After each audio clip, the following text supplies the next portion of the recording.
Peace, family. The other day I was watching this content creator, and she was doing a story about how this hedge fund group had severed ties with Caterpillar. Not from so much financial concerns, but more of a moral conflict.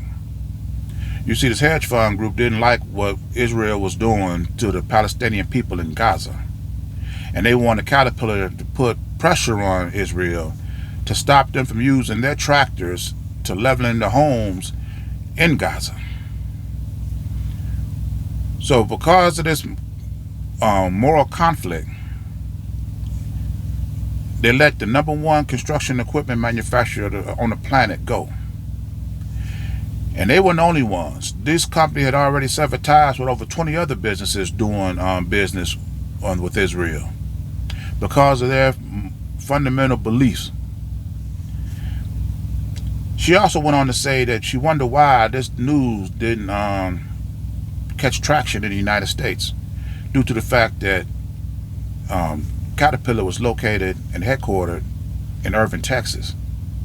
Well, the fact of the matter is this: when you're talking about systemic racism, and this is exactly what this is, we normally associate that with politics, economics, industrial, judicial, but you can also throw media in there as well. The media plays a pivotal role in racism because it puts a story out, puts an image out that benefits the oppressor. The media is not going to, well, this American media is not going to put out the fact that a Norwegian hedge fund group is severing ties with the #1 equipment manufacturer on the planet due to a moral disbelief. This could inspire other businesses to do the same. It could encourage other customers of other businesses that doesn't agree with what Israel is doing to the Palestinian people and put pressure on them. They're not going to do that. You see, it's a beautiful thing to be grounded culturally, to have a fundamental belief, because it sustains you, it guides you, it gives you direction. And see, when you're dealing with people that have no moral beliefs, they're untrustworthy. You don't know what they're capable of doing. When you look at what Donald Trump is doing to the Venezuelan people, he was talking about removing Maduro back in 2017. Back then, he was calling Maduro a dictator. The other day, he calling him a drug dealer. But the fact of the matter is, it didn't matter what Donald Trump called this guy. As long as Venezuela had this oil, they was going to find some reason to go in there and take the oil from the Venezuelan people. When you have no culture, when you have no fundamental beliefs to guide you, you do things like this. Donald Trump, the United States, they don't want Russia to go into Ukraine to overthrow that country. They don't want China to go into either Korea or Taiwan to take back that. But because this country has no moral founding, they can go into Venezuela and overthrow their government. See, this is the inconsistency when you're dealing with people who are culturally grounded and those who are not. You have to be able to industrialize your beliefs. You have to be able to have businesses, industries, and institutions, and people that believe in the same thing that you believe, and to give you an ability to support your beliefs. Because can you imagine working with a people that's this morally conflicted? One minute they're telling one country not to do something, and the next they're doing the very same thing they're telling everybody else not to do. And see, we the only people on the planet who work for people who diabolically opposed to us morally, ethically.